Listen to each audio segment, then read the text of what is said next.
로마서 15장 오늘은 1절부터 6절까지 말씀을 본문으로 하여서 그동안 그 전에 기록된 바는 우리의 교훈을 위하여 기록된 것이라는 그 제목으로 말씀을 몇 주간 전했습니다.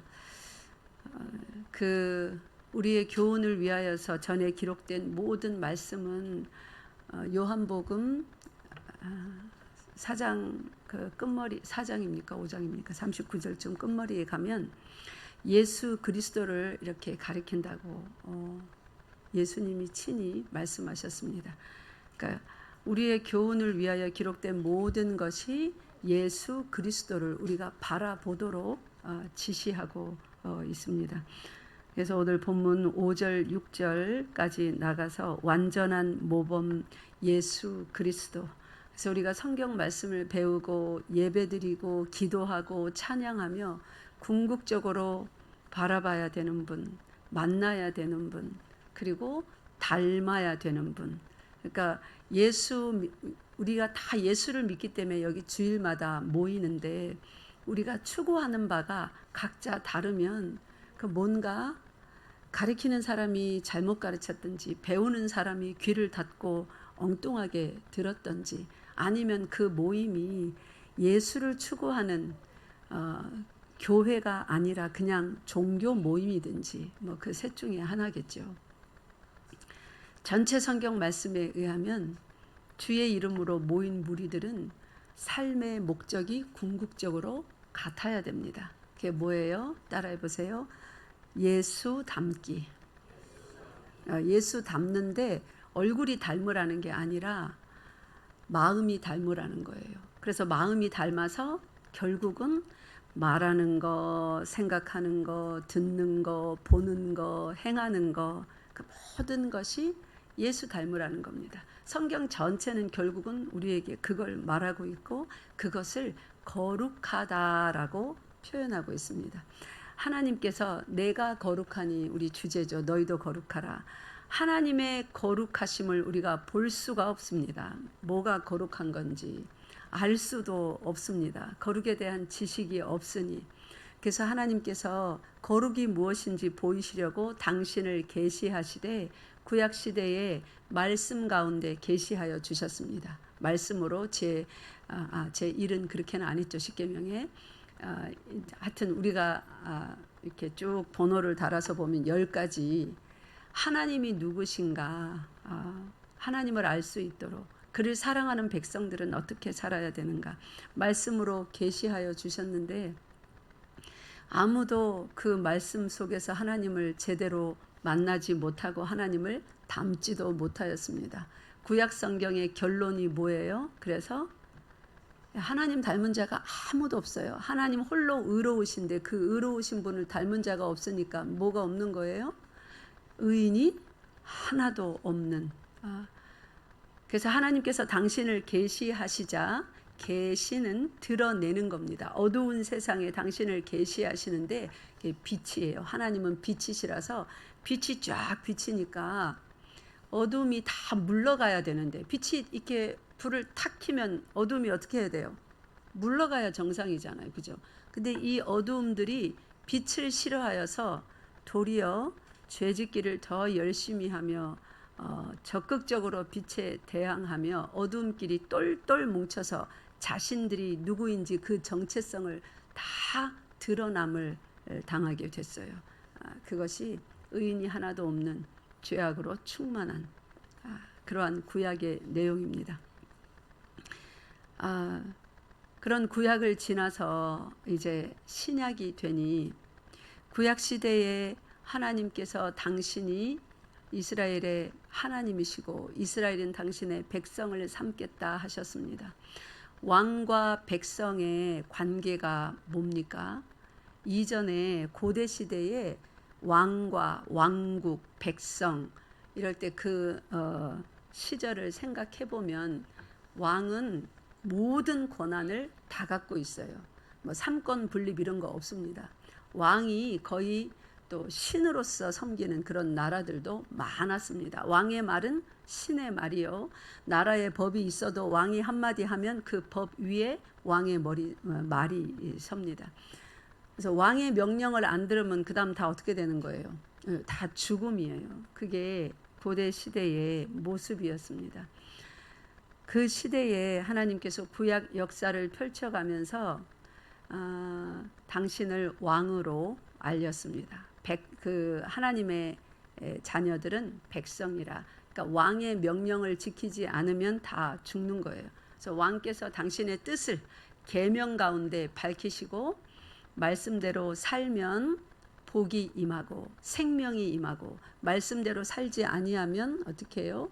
화와 저주와 멸망이 임한다고 하였습니다. 그래서 그 왕의 명령대로 사는 자들이 아무도 없었습니다. 그러니까 전부 다 이제 죽을 죄인들이라 로마서 6장 23절에 의하면 뭐예요? 죄의 싹은 사망이요. 그래서 구약 시대를 통하여서는 이 땅 모든 사람이 죄인이요. 죄의 싹은 사망이니까 전부 다 죽어야 된다가 이제 이 땅에 사는 모든 인류에게 주시는 결론이었어요. 이스라엘이라고 하는 한 민족을 표본으로 하여서 말씀 붙들고 살아가게 하시면서 사람이 어떤 존재인지 그들의 연약함과 악함을 전부 다 드러내셨습니다. 그리고는 메시아를 약속해 주셨어요. 메시아가 누구입니까? 메시아 우리 그 히브리어로 메시아고 헬라어로 하면 뭐예요? 그리스도예요, 그죠? 크리스토스. 영어로 하면 그리스도고 한국 우리 말로 하면 그 한국 말로 하면 뭐예요? 그리스도네요. 제가 기독교를 생각하면서 그래서 그 한국 말로 그리스도 메시아라는 말이에요. 그래서 우리 교를 예수님을 믿는 우리 교를 세상의 종교의 범주에서 뭘로 부릅니까? 기독교, 그러니까 그리스도교라는 말이에요. 기독교. 그래서 오늘 말씀을 이제 또 들어가기 전에 그리스도교, 기독교 이것을 먼저 이해하고 좀 들어가 봅시다. 그게 무슨 말인지 에베소서 1장 펴보세요. 그리스도교라는 말에 담겨진 뜻이 무엇인가? 그리스도교라는 것은 구약과 무슨 상관이 있는가? 그냥 그리스도교 이거를 이해를 못하고 기독교, 그리스도교 하면 구약하고는 아무 상관이 없는 줄 알아요. 구약은 그래서 모세를 통하여 주신 율법 아래에 살아서 율법 지킨 사람 아무도 없으니까 다 죽어야 된다. 이제 신약은 그리스도교, 기독교다. 예수님 믿으면 산다. 그냥 분리해서 구약은 율법, 신약은 예수님. 그래서 예수 믿으면 산다. 구약과 신약이 잘 연결이 안 됩니다. 근데 아니에요. 신약에 나타난 예수님, 즉 메시아, 그리스도라는 분은 구약과 뗄 수가 없습니다. 아주 긴밀한 관계가 있습니다. 그래서 우리가 그리스도교라고 부르는 거예요. 기독교. 어떤 관계가 있는가? 우리 에베소서 1장 3절 읽겠습니다. 시작. 찬송하리로다 하나님 곧 우리 주 예수 그리스도의 아버지께서 그리스도 안에서 하늘에 속한 모든 신령한 복을 우리에게 주시되 아멘. 누구 안에서 하늘에 속한 신령한 모든 복을 다 주시려고 했대요? 그리스도 안에서. 이게 언제 이렇게 작정이 되었냐면 4절 읽겠습니다. 시작. 곧 창세 전에 그리스도 안에서 우리를 택하사 것까지만요. 언제 누구 안에서 우리를 택했답니까? 창세 전에 그리스도 안에서 우리를 택하셨다고 합니다. 왜 창세 전에 그리스도 안에서 우리를 택했냐면 하늘에 속한 모든 신령한 복을 주시기는 주셔야 되는데 누구 안에 있어야 그 복을 우리에게 주실 수 있어요? 우리가 그리스도 안에 있어야만 그 복을 주실 수가 있어요. 자, 이제 보세요. 다시 정리합시다. 창세 전에 우리를 선택을 하셨는데 그냥 하나님께서 그냥 선택한 게 아니라 누구 안에서 선택한 거예요?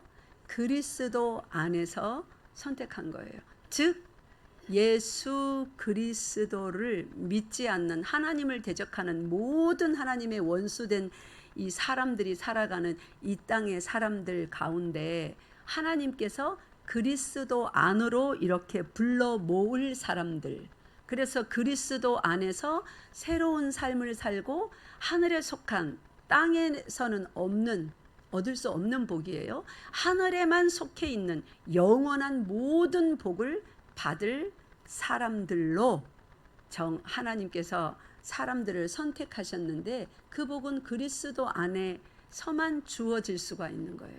이게 무슨 말인가? 왜 그리스도 안에만 있어야 그 복이 주어지고 그리스도 밖에서는 그 복을 받을 수가 없는가?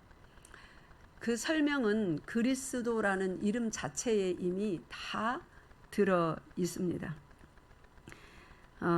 그리스도라는 그 단어의 뜻이 뭐냐면, 제가 예전에 그 우리 외국인들 수련회 할 때 그 연합 수련회에서 말씀을 전하는데 Jesus Christ 그 이름에 대해서 한번 그 이름이 어떠한가? 당신 이름은 형봉우, 내 이름은 홍경인데 예수님 이름은 그러니까 Jesus Christ래요. 그럼 그 이름을 한번 설명해 보라 하니까 지저스는 이름이고 크라이스트는 성이랍니다. 그래서 홍경이 이렇게 하려면 크라이스트 지저스. 근데 외국인이니까 지저스 크라이스트 그렇게 한 거 아니냐고. 맞아요. 제법 생각을 좀 많이 한 것 같아요. 그렇게까지 생각을 했으니. 혹시 그렇게 생각하는 사람 있습니까? 지저스는 이름이고 크라이스트는 성이고. 그러면 예수님이 그 여호와 하나님을 아버지라고 부르니까 여호와도 여호와 크라이스트가 돼야 되는 거예요. 그죠? 만약에 크라이스트가 성이면 여호와 크라이스트, 뭐 홀리 스피릿, 홀리 스피릿, 크라이스트 뭐 이렇게 돼야 되는 거예요. 크라이스트가 성이면. 그래서 크라이스트 패밀리가 되는 거예요. 말도 안 되죠. 전혀 그렇지 않습니다. 그리스도는 성이 아니라 그의 직분인데 이 직분에 들어있는 뜻을 잘 이해하면 왜 그리스도 안에서만 우리가 하늘에 속한 신령한 모든 복을 다 받을 수 있고 하나님이 왜 우리를 선택을 하되 그냥 선택해서 복 주시면 되는데 그리스도 안에서 선택을 해야 되는지, 그리고 오늘 또 본문으로 잠깐 가보세요. 여기 손으로 딱 표시해 놓고 다시 올 거니까 로마서 15장 펴보세요.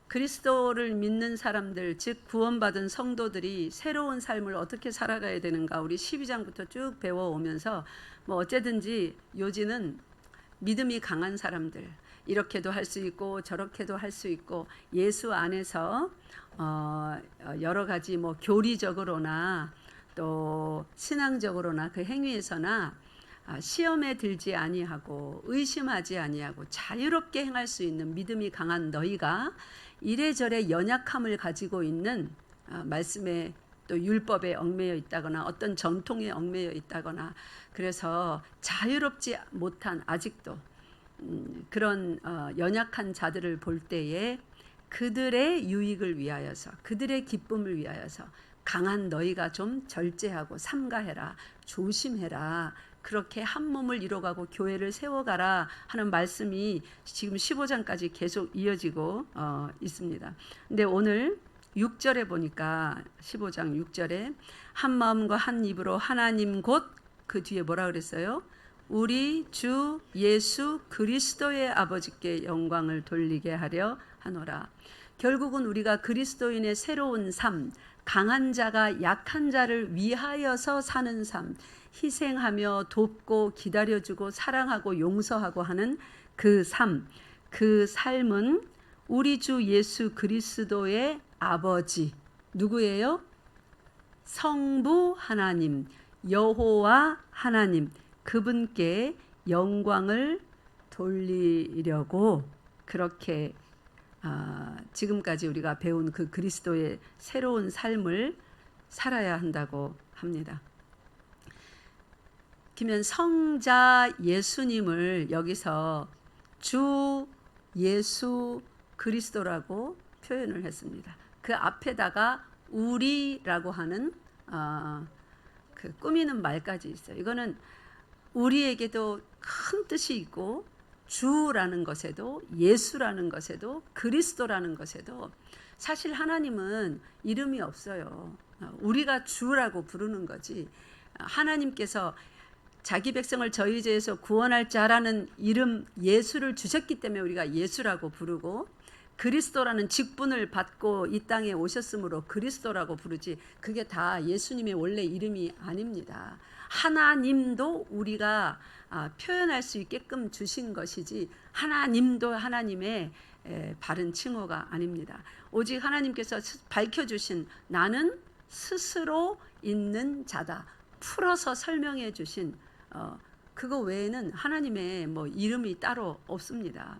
이름은 이렇게 많은 비슷비슷하게 생긴 동류의 사람들이 살아갈 때 뭐 이렇게 불러야 되니까 즉 소셜 를 살아내야 되니까 사회활동 사회적인 삶을 공동체로서 살아가야 되니까 이름이 없으면 뭐 어떻게 할 거예요?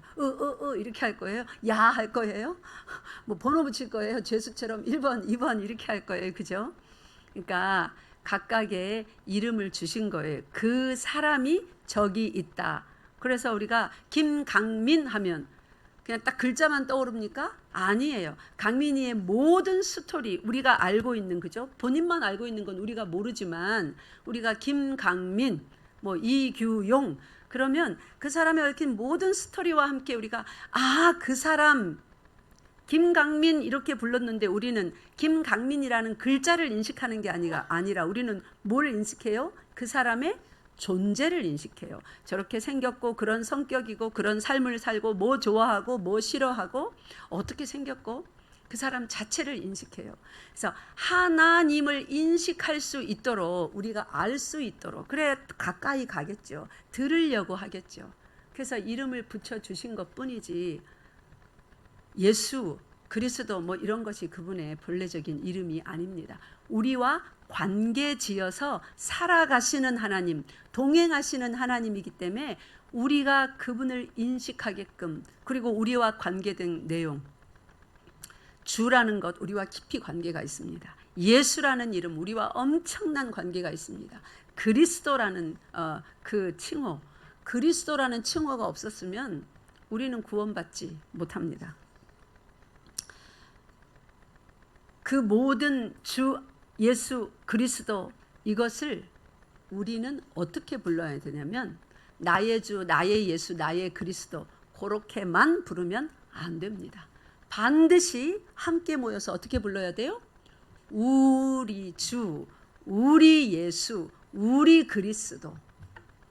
그래서 우리 주 예수 그리스도라는 이름이 성경 전체에 기록된 지식의 말씀으로 이해가 안 되고 계속 나를 사랑하는 주님, 뭐 나를 구원하시는 주님, 나의 기도를 들어주시는 주님 여기만 머무르고 있으면 이거는 너무너무 초보적인 여기 앉은 어린이들보다도 더 어린 갓난 아기와 같은 맨날 젖이나 먹어야 되는 우유나 마시고 살아야 되는 그런 그리스도인이에요.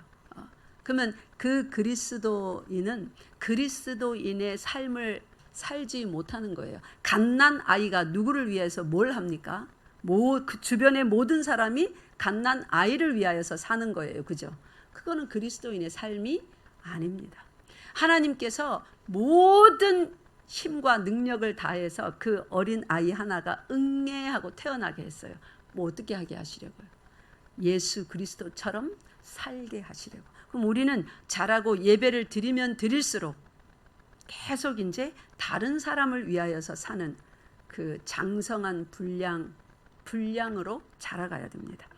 그 모든 것이 주 예수 그리스도 속에 담겨 있는데 그 앞에 특별히 함께 모여서 우리라고 부르면서 이것을 이해를 잘 해야 됩니다. 그래서 예배는 온라인으로 드리면 안 되는 겁니다. 온라인으로 드려도 우리라고 하는 사람들을 볼 수 있지만 실제적인 접촉이 없습니다. 내 공간에서 내 마음대로 내가 하고 싶은 대로만 다 하는 어린아이 상태에서 벗어날 수가 없는 예수 그리스도의 모습을 절대로 닮아갈 수가 없습니다. 온라인으로 예배드리면. 그래서 함께 모여서 부딪히고 씨름하고 갈등하고 그래가는 가운데 드디어 우리 가운데 선한 일을 어떻게 이루어내시는지 주 되시고 예수 되시고 그리스도 되신 그분을 우리 모두가 공동체로 모여서 살아가는 그 신앙생활의 여정 가운데 드디어 만나게 되는 것입니다. 자, 그러면 오늘 다 설명할 수는 없고 그리스도만 봅시다. 그리스도라는 말이 뭐냐면 따라하세요. 기름 부음 받은 자. 구약으로 다시 가봅시다. 구약에 기름 부음 받고 일을 하는 사람들이 있었습니다. 그 직업군이. 구약에 어떤 사람들이 기름 부음 받고 일을 합니까? 예, 왕이었고 제사장이었고 선지자였어요.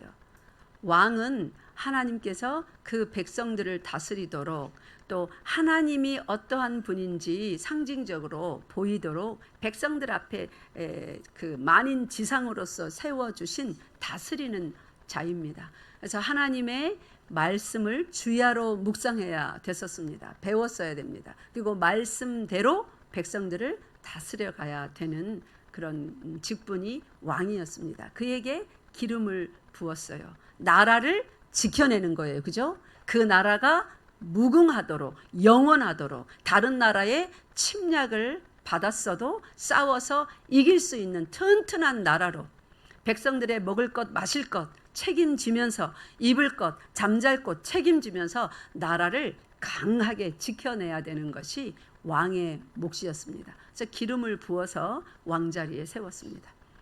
제사장은요, 왕이 아무리 나라를 튼튼히 지키게 하여도 그 안에 사는 백성들이 죄악으로 얼룩진 삶을 산다면 그 나라가 영원할 수 있습니까? 영원하지 못합니다. 하나님의 진노가 임할 것이기 때문에. 그래서 그 나라 백성들이 죄를 지으면 이 죄 문제를 해결해야 이 나라가 계속 갈 수 있는 거예요. 그래서 죄 문제를 해결하시기 위해서 누구를 세우십니까? 제사장을 기름 부어서 세우십니다. 그래서 1년에 한 번씩 대속죄일 날 모든 백성의 죄를 사해달라고 대제사장이 제사를 지내고 피를 가지고 지성소에 들어가서, 지성소에는 뭐가 있어요? 그 법궤 안에 하나님의 율법이 새겨진 두 돌판이 들어있습니다. 첫 번째부터 10번째까지. 그걸 다 지켜내지 못했으니까 그 율법이 백성들에게 정죄합니다. 너희들은 이런 죄인이다, 이런 죄인이다. 그 위에 죄 값을 이미 치렀다라는 의미의 뭘 뿌려요? 피를 뿌리는 거예요. 율법이 정죄하니까 피를 뿌려요. 그것이 제사장의 일이었습니다. 그래서 하나님 앞에 용서를 받고 백성들에게 죄 용서를 선포하고. 근데 이거는 진짜 참된 제사가 아니므로 매년 계속 해야 돼요. 또 제사장이 죽으면 그의 아들이 세습해서 그 직분을 또 기름 부음 받고 죽을 때까지 계속 해야 돼요. 그리고 또 한 직분 뭐가 있었습니까? 선지자가 있었습니다. 나라를 지키라고 왕을 주셔서 나라를 굳건히 지키게 하시고 그 나라 안에 백성들이 죄를 지어서 자멸되지 아니하도록 하나님의 진노가 임하지 않도록 제사장을 세워서 죄 문제를 해결하도록 그렇게 제사장을 세웠는데, 가만히 보니 이렇게 왕이 나라 잘 지키고 제사장이 죄 문제 해결하고 이러면 뭐가 문제예요? 그 나라 계속 갈 수 있잖아요. 그죠? 그 나라는 왕성하며 영원하며 무궁할 수 있잖아요. 계속 제사장을 세우면 되잖아. 뭐 죄 용서 해마다 받고 왕이 튼튼히 나라 지키고 그러면 되잖아요. 근데 뭐가 문제라서 또 다른 직분이 또 필요한 거예요. 뭐가 문제예요? 나라가 망할 때, 이스라엘이 진짜로 바벨론으로 잡혀갈 때 이사야와 예레미야 같은 선지자를 보내서 하나님께서 뭐가 문제인지 다 드러내어 주셨어요. 백성이 그렇게 죄를 지으면 제사장들이 제대로 직분의 일을 행해야 됐어요. 나라가 그렇게 흔들흔들 하나님의 진노가 임해서 계속 막 전염병이 돌고 막 기근이 오고 또 옆 나라의 침공을 받고, 그게 3종 세트입니다. 하나님께서 나라를 다루시는 그 나라가 범죄할 때. 그러면 왕이 좀 정신을 차려서 제대로 다스려야 되는데 나중에 나라가 망할 때쯤 가니까 어떤 일이 일어나요? 왕들이 전부 다 자기가 먼저 타락합니다. 율법도 지키지 아니하고 백성도 나라도 생각하지 아니하고 자기 뱃속 불릴 생각밖에 없습니다. 제사장은요, 백성들의 죄를 고하고 용서해달라고 참된 제사를 드리고 기도해야 되는데 제사장들은 어떻게 해요? 좋은 재물 갖고 오면 자기들이 다 착복하고 눈먼 거, 다리 저는 거 이런 거나 성전에 갖고 와서 끌고 와서 제사랍시고 하고, 제사장들이 뇌물 받고, 제사장들이 간음하고, 제사장들이 예배를 회개를 게을리하고, 왕도 제사장도 전부 다 죄 가운데 거합니다. 그러니까 이제 이 나라가 뭐가 되겠어요, 그죠? 그러니까 하나님이 이 나라를 위하여서 어떤 사람들을 세웁니까? 선지자. 선지자가 뭐 하는 사람이에요? 하나님의 말씀을 백성들에게 전달하는 사람. 백성들뿐만 아니라 누구에게 전달해요? 왕에게 전하는 사람. 또 누구에게요? 제사장에게 전하는 사람. 이것이 죄다. 회개하라. 돌아오라. 말씀대로 지켜 행하며 살아라. 하나님께서 용서하실 거다. 그렇게 살지 아니하면 이러이러한 어마어마한 큰 재앙이 너희 나라에, 너희 가문에, 너에게 임할 것이다. 그렇게 선포하였던 사람이 선지자입니다. 그런데 하나님이 이런 참된 선지자들을 보냈는데, 아니 이 선지자들도 이제 기름 부어서 보냅니다. 그래서 또 뭐가 문제였어요?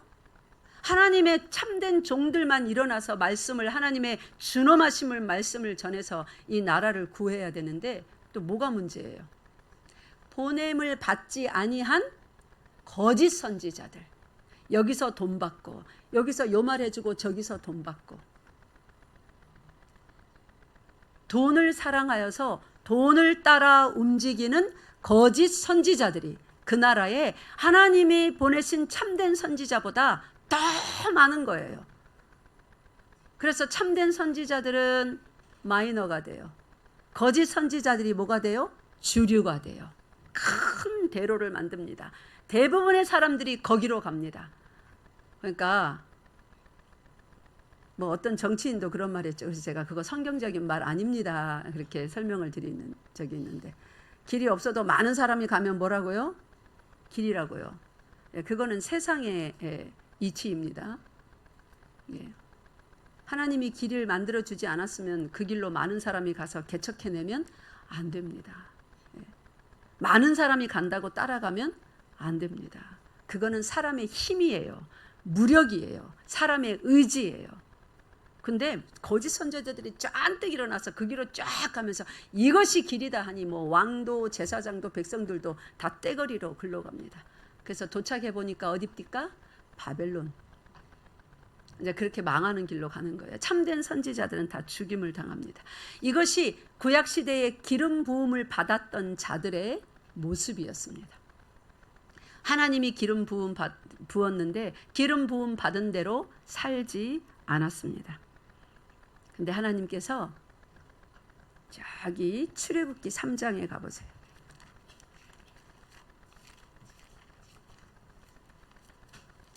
출애굽기 3장.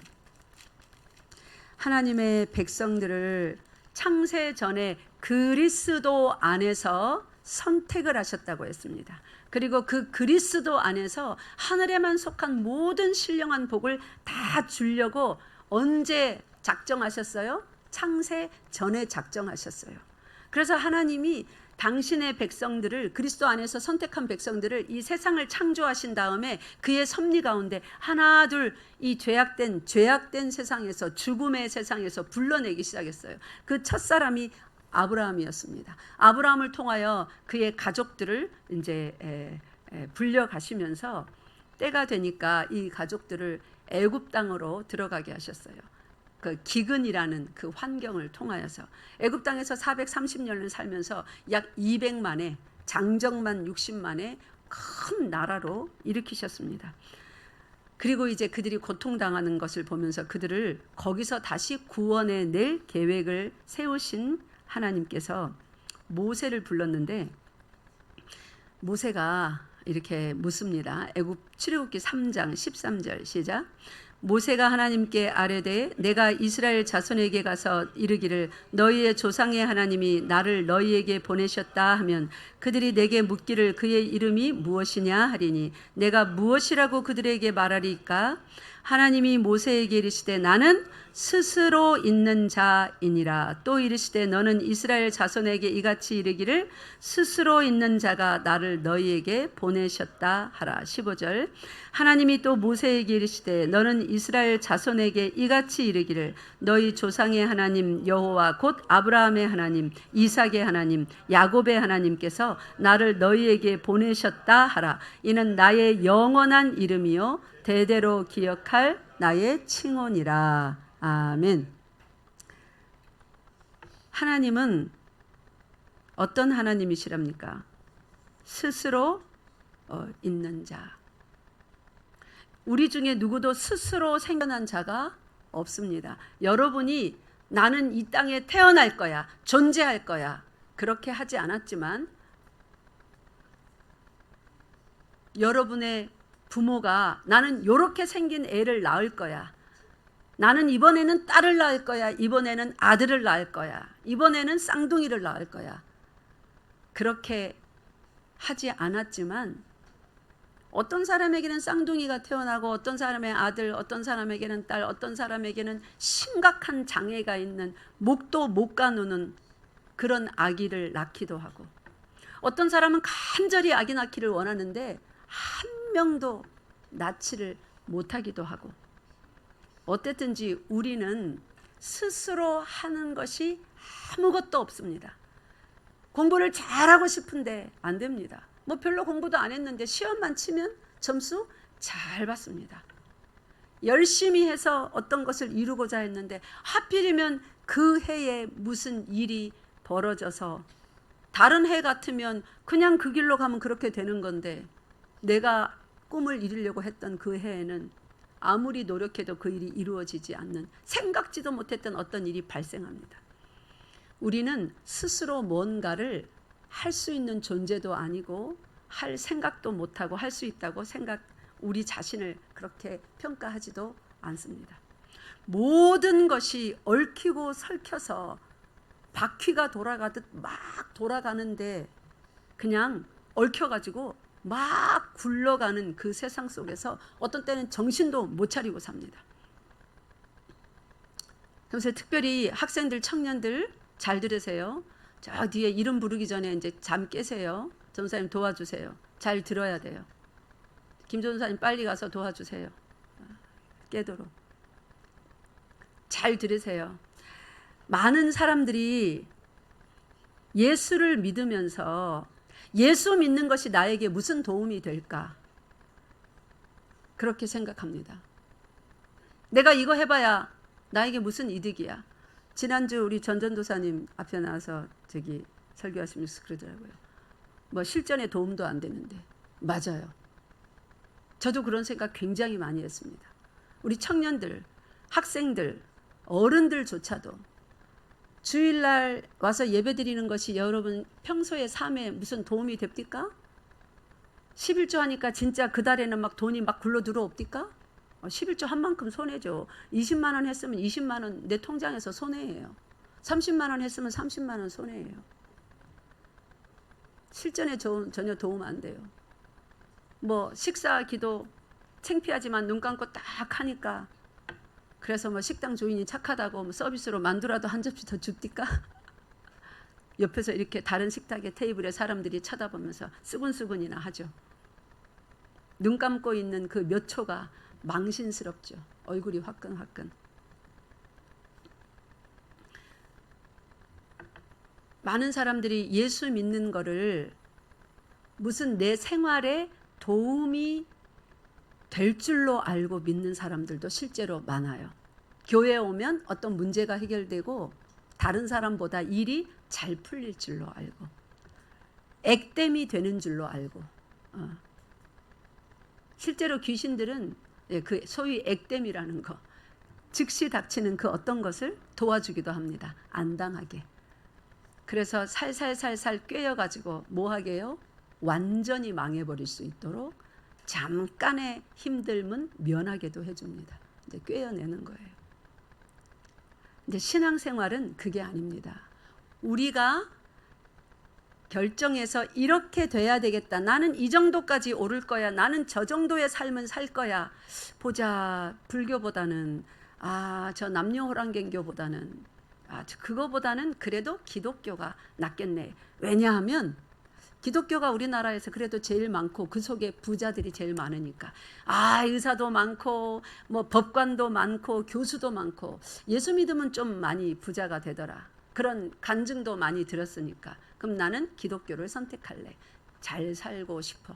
한 번 살고 가는 인생. 그러면서 실제로 기독교를 택하는 사람도 많습니다. 여러분은 예수님을 왜 믿습니까?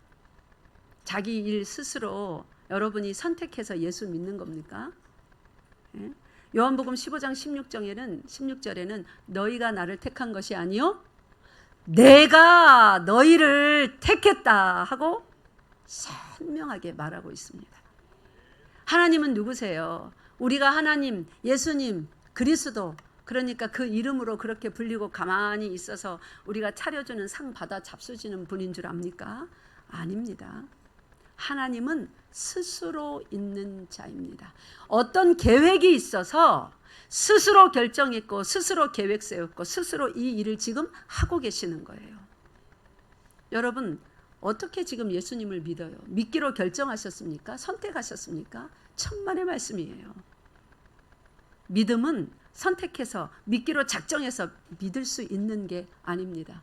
믿음은 들음에서 나는데 이 하나님의 말씀, 예수님의 말씀을 들음으로 나는데 어떤 사람은 들으면 그 말씀에 대해서 뭐라 그래요? 미련한 소리라고 합니다. 뭔 그런 헛된 말이 된다. 순 거짓말이다. 그런데 여러분은요. 믿게 되었어요. 따라하세요. 믿게 되었다. 내가 스스로 믿은 게 아니라 들을 때에 믿음이 들어와 버린 거예요. 믿게 된 겁니다. 이 사람들을 뭐라고 하냐면 증인이라고 하는 거예요. 하늘과 땅 사이에 하나님이 살아계시다고 증거할 수 있는 증인들. 증인들은 내가 믿어야 되겠다. 내가 가서 전도할래. 내가 가서 전할래. 그렇게 해서 만들어지는 게 아니에요. 다른 사람은 안 믿어진다고 안 믿는데 나는 믿어지는 거예요. 힘든데 하나님이 계시다는 것이 믿어지는 거예요. 그래서 진짜 막 교회도 오기 싫고 어떤 때는 막 짜증 나는데 실전에 도움도 하나도 안 되는데 내 이번 주 교회 안 가고 내일 시험 치는데 오늘 하루 공부하면 실전에 도움 더 되죠. 사실입니다. 내일 시험 치면 오늘 교회 안 오고 오늘 하루 종일 공부해 보세요. 하나님이 내 이놈 네가 예배도 안 드리고 공부만 해. 내일 너의 기억을 싹 지워버리겠다.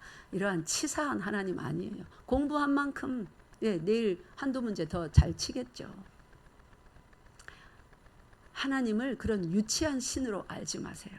여러분 각자 우리 모두는 삶이 달라요. 어떤 사람은 진짜 가슴 아프도록 작은 집에 비가 줄줄 새는 집에 제가 어릴 때 아이들이 중학교 갈 때까지 벽에 곰팡이가 새까맣게 앉아서 긁어내면 한 그릇씩 나오는 겉껍데기는 빨간 벽돌 멀쩡한데 이 사람이 돈을 떼먹고 도망가 버렸어요. 건축하는 사람이 제대로 마무리를 안 하고 곰팡이가 얼마나 나는지 애들이 항시 기침을 했어요. 그냥 시퍼런 곰팡이가 아니라 새까맣게 1cm 이상으로 쌓이는 집이었습니다.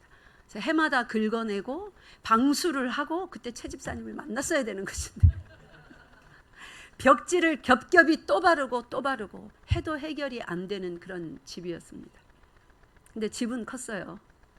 근데 지금 우리 성도들 보면 정말 제가 그러한 가정을 생각하면 자다가도 잠이 안 와서 벌떡벌떡 일어나서 하나님 제발요 제발요 그냥 한숨이 계속 나와요. 하나님 제발요 언제 해결해 주실 거예요? 하나님 좀 도와주세요. 그런 집도 있습니다. 어떤 집은 빚이 너무 많아서 어떻게 옴짝달싹을 해보지 못하는 집도 있습니다. 어떤 사람은 몸이 너무 아파서 그냥 자기 몸 일으키는 것만도 힘든 사람이 있어요. 어떤 사람은 마음으로 진짜 마음 먹고 잘 해보려고 해도 자기 마음 하나 이거 제대로 추스르는 게 안 돼서 자꾸만 일을 저지르는, 또 후회하고 또 후회하는.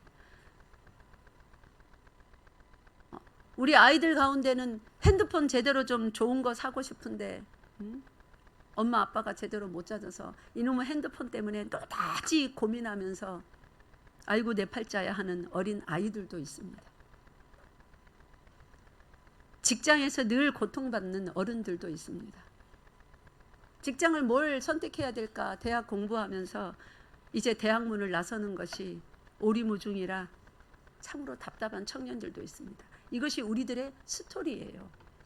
그런 스토리의 삶을 살아가고자 여러분이 선택한 삶 뭐 있습니까? 예? 제가 목사가 되고 싶었습니까? 저는 지금도 그만해도 된다 그러면 지금이라도 그만하고 싶어요. 성도의 자리가 훨씬 낫습니다. 미치도록 힘듭니다. 제가 이거 선택한 겁니까? 여러분은 그 삶 선택했나요? 절대로 우리가 선택한 게 아닙니다. 나이젤도 네가 그렇게 살고 싶어서 그 집에 그 부모의 지금 환경에 그 모습에 그 키에 그 얼굴에 선택한 거 아니지? 우리 어린이들도 상당히 오늘의 얘기가 재미가 있나 봅니다. 우주도 네가 지금 살아가는 삶의 내용 네가 선택한 거 있어? 아무것도 없어요. 다 얽히고 설켜서 큰 인생의 수레바퀴가 돌아가는데 우리는 거기에 어떤 한 부분으로 콱 끼어져 있어요. 그러면 이 전체 스토리를 돌리는 분이 누구냐고요? 성경이 그걸 말하잖아요. 따라하세요. 나는 스스로 있는 자다. 그 스스로 있는 자는 누구냐면 이사야 40장. 그 스스로 있는 자라는 게 뭐냐면 무슨 말이냐면 스스로 있는 자라는 걸 또 이해를 해야 그 다음에 말씀이 이해가 되겠죠. 이사야 40장 12절부터 19절 19절이 아니라 17절 12절부터 17절 읽겠습니다. 그 단락에 비교할 수 없는 하나님, 즉 스스로 있는 자. 하나님 외에 다른 모든 사람들은 스스로 있는 자가 아닙니다. 피조물들입니다. 그런데 스스로 있는 자 하나님은 어떤 분이신가? 시작. 누가 손바닥으로 바닷물을 헤아렸으며 뼘으로 하늘을 쟀으며 땅에 티끌을 되에 담아 보았으며 접시 저울로 산들을 막대 저울로 언덕들을 달아 보았으랴. 누가 여호와의 영을 지도하였으며 그의 모사가 되어 그를 가르쳤으랴. 그가 누구와 더불어 의논하셨으며 누가 그를 교훈하였으며 그에게 정의의 길로 가르쳤으며 지식을 가르쳤으며 통달의 도를 보여주었느냐. 보라, 그에게는 열방의 통에 한 방울 물과 같고 저울의 작은 티끌 같으며 섬들은 떠오르는 먼지 같으리니 레바논은 땔감에도 부족하겠고 그 짐승들은 번제에도 부족할 것이라. 그의 앞에는 모든 열방이 아무것도 아니라 그는 그들을 없는 것 같이 빈 것 같이 여기시느니라. 아멘. 자, 이제부터 이제 결론에 들어갑시다. 우리가 지금 오늘 읽었던 로마서 15장의 본문의 제일 마지막에 우리 주 예수 그리스도의 아버지께 영광을 돌리게 하려 하노라. 그것 때문에 지금 우리에게 강한 자로서 약한 자의 유익을 위하여 다른 일을 도와주고 기쁘게 하고 힘을 내게 하고 살리는 그 섬김의 삶에서 희생의 삶까지 나아가라고 합니다. 즉 자기 자신을 부인하고 나를 죽이는 삶까지 나아가라고 합니다. 내가 왜 그래야 돼? 내 삶도 힘들어 죽겠구만. 우리가 왜 그래야 됩니까? 옆을 보니까 나는 열심히 살았는데 진짜 잘못한 거 없는데 한번 잘 살아보고 싶은데 흙수저로 태어나서 말이야. 저놈의 자식은 나보다 훨씬 못한데 금수저로 태어나서 저렇게 살고 나는 흙수저로 태어나서 정말 지질이 궁상으로 아무리 발버둥치며 노력해도 내 친구가 가지고 있는 100분의 1도 누려보지 못하는 나는 이런 비참한 삶을 살고 쟤는 자기가 노력하지도 않았는데 부모 잘 만나서 저렇게 살고 아 부럽다 이놈의 세상. 막 불평하고 원망하고. 쟤는 지네 아빠가 장로님인데 교회를 가든지 말든지 자녀들이 아무 상관도 안 하고 인권을 존중하면서 그래 가서 놀아라. 시험 쳐라.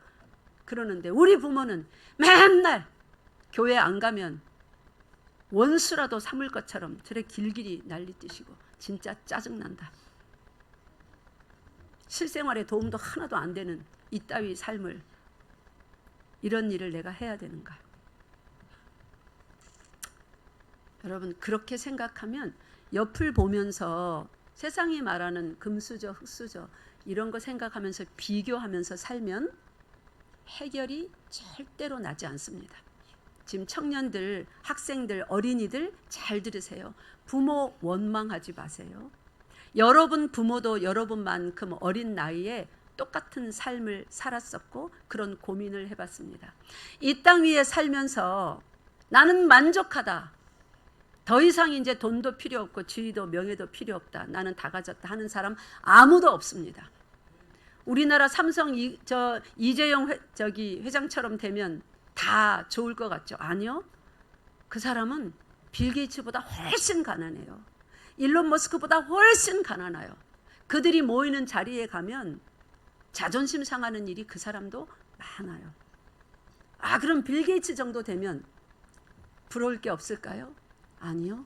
돈은 너무나 많은데 다리 뻗고 자지 못할 마음의 평강을 잃어버린 수많은 문제들이 속에서 괴롭혀요. 1조쯤 내주면 이 속에 있는 괴로움을 누가 없애준다면 당장 1조라도 이체해주고 싶은데 자기가 가진 재산 다 갖다 준데도 속에서 괴롭히는 생각과 마음의 고통을 없애줄 사람이 없어요. 돈으로 해결이 안 돼요. 이런 것이 이 땅 위에 스스로 있는 자 외에 피조물로서 살아가는 모든 사람들이 처한 환경입니다. 그러면 우리는 어떻게 살아야 될까요? 각자 여러분 한 사람 한 사람 모두 다 스토리를 갖고 살아요. 그렇죠? 저는 제 삶의 스토리가 있습니다.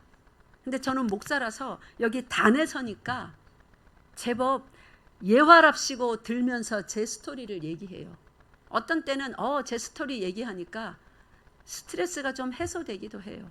여러분 억울하죠? 나도 저 자리에 있으면 말하고 싶은데 여러분이 이 자리에 안 세우니까 하나님 보고 부탁하세요. 목사 좀 시켜달라고. 나는 시켜달라고도 안 했는데 시켜줘갖고 여기에 서서 얘기를 할 수 있어요. 부러우면 지는 거다 뭐 이런 말도 있더라고요. 부러워하지 말고 하나님께 얘기하세요. 여러분도 여러분 각자의 삶의 스토리가 있어요. 지혜로운 사람과 어리석은 사람이 어떻게 사는 줄 아세요? 다 고개 들고 저를 보세요. 어리석은 사람은 어떻게 사냐면 자기의 스토리, 즉 이름 석자에 담겨져 있는 성별, 태어난 성별부터 시작해서 성별 막 바꾸고 싶어서 요새는 희한한 세상이 돼가지고 나는 여자로 태어났지만 남자 할란다. 그러면 남자인 거예요. 그죠? 제가 미국에 살면서 어떤 사람까지 본 줄 알아요? 오후 3시가 땅 됩니다. 이제부터 나는 남자야. 오전에는 여자였고 지금 3시부터 밤 자정까지는 남자야. 그 사람을 여자 취급하고 이렇게 하면 잡혀가요. 그 사람이 자기 자신을 3시부터 남자라고 규정했기 때문에 존중해줘야 돼요. 이따위 이상한 세상입니다. 지금이. 어떤 사람까지 있는 줄 알아요? 길에 네 발로 기면서 이러고 다녀요. 그 사람을 사람 취급하면 큰일 납니다. 개 취급해줘야 돼요. 자기가 자기를 뭐로 규정했어요? 개로요. 진짜 있는 얘기입니다. 개 같은 세상이죠.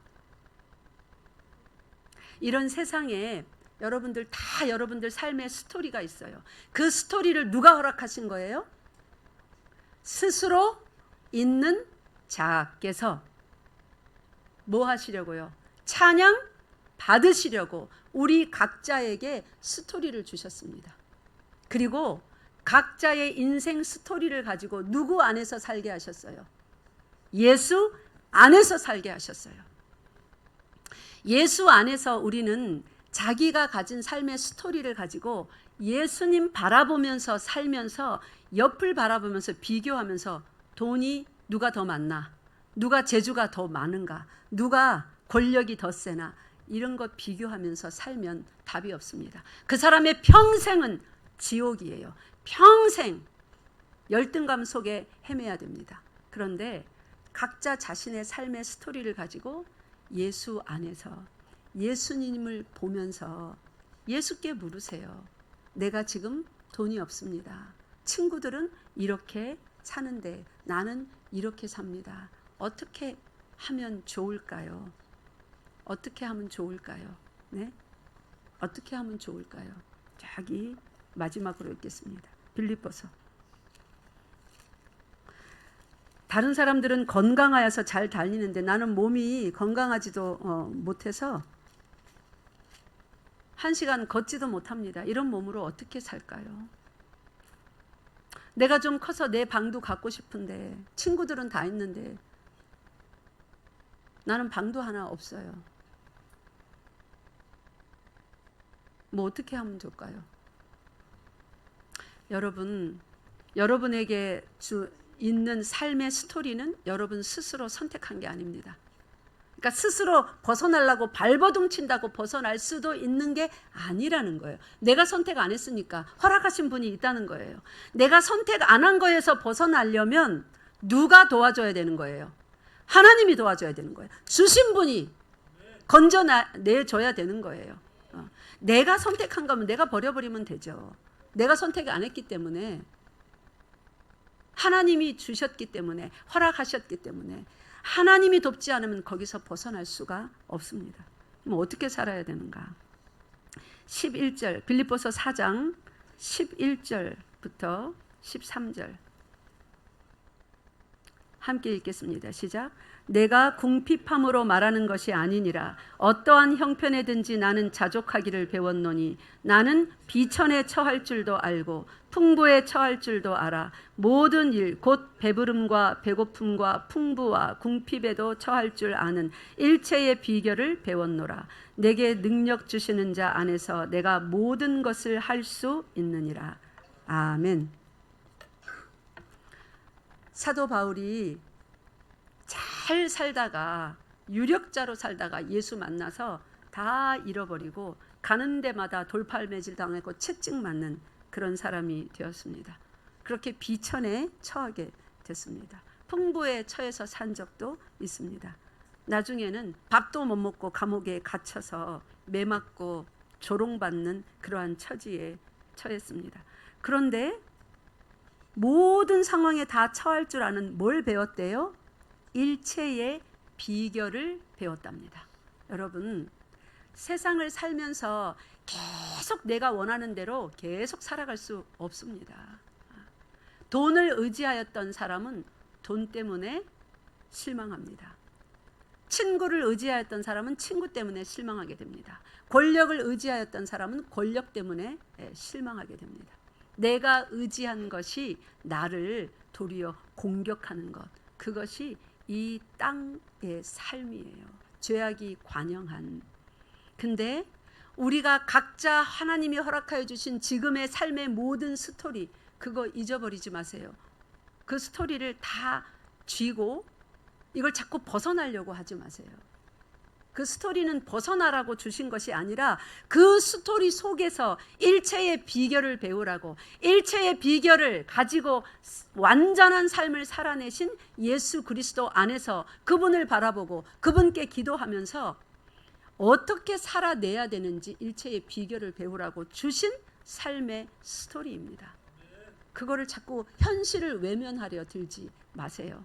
스토리가 있어야, 시작했으니까 시작한 모든 날들을 모으면 이걸 스토리라고 합니다. 그죠? 내용이에요. 이야기예요. 이 스토리들은 반드시 끝이 있습니다. 근데 우리 모두는 참으로 감사한 게 영광입니다. 완전입니다. 승리입니다. 믿습니까? 그것이 예정이 되어 있어요.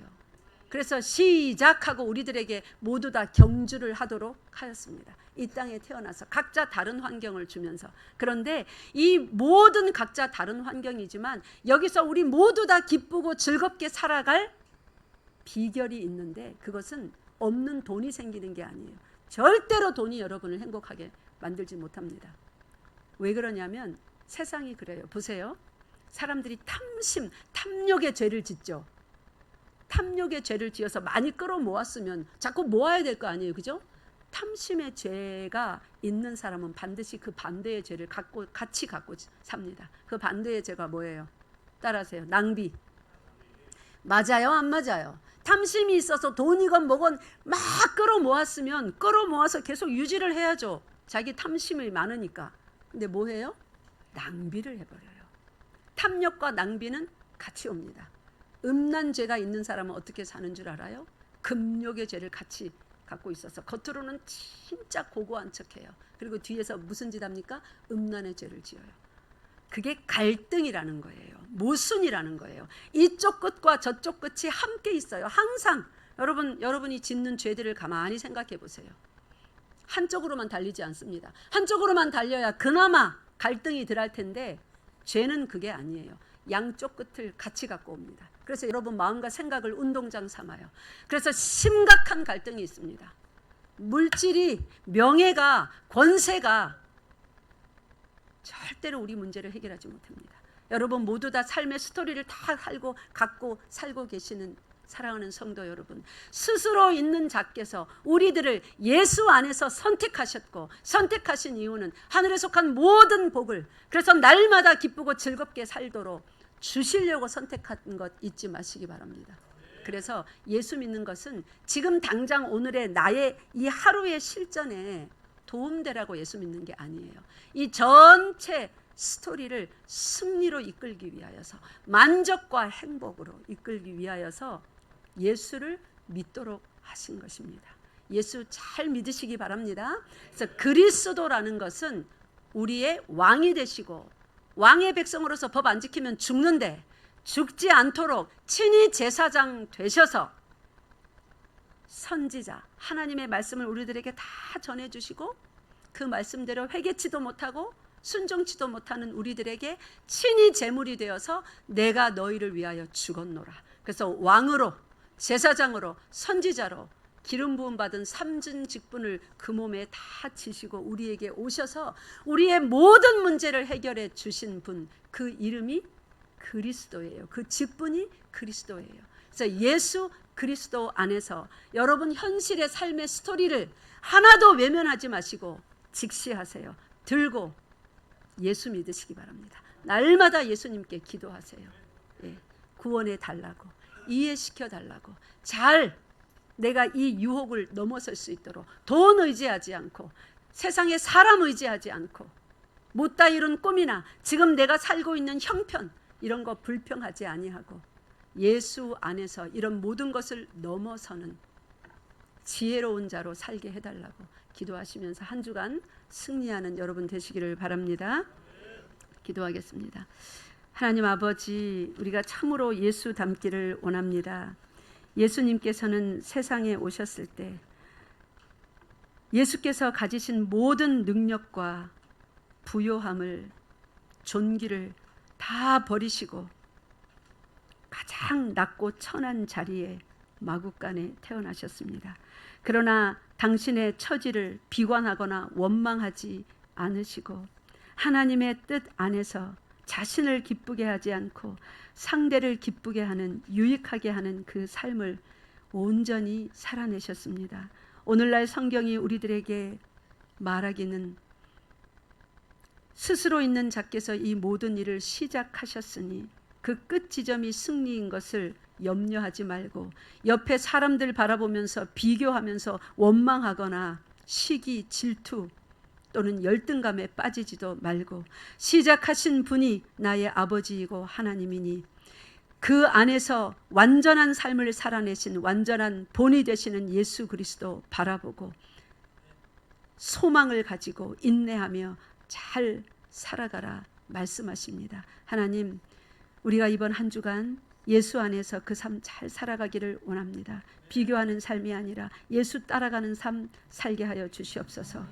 현실의 어떤 이득을 추구하는 것이 아니라 상대의 유익을 위하여, 하나님의 영광을 위하여 살 때에 오히려 이 모든 것을 더하여 주시는 사단이 흉내도 낼 수 없는 그런 귀한 복을 이미 약속받은 우리들이라는 것 잊지 않게 하여 주시옵소서. 우리 주 예수 그리스도 이름으로 기도드리옵나이다. 아멘.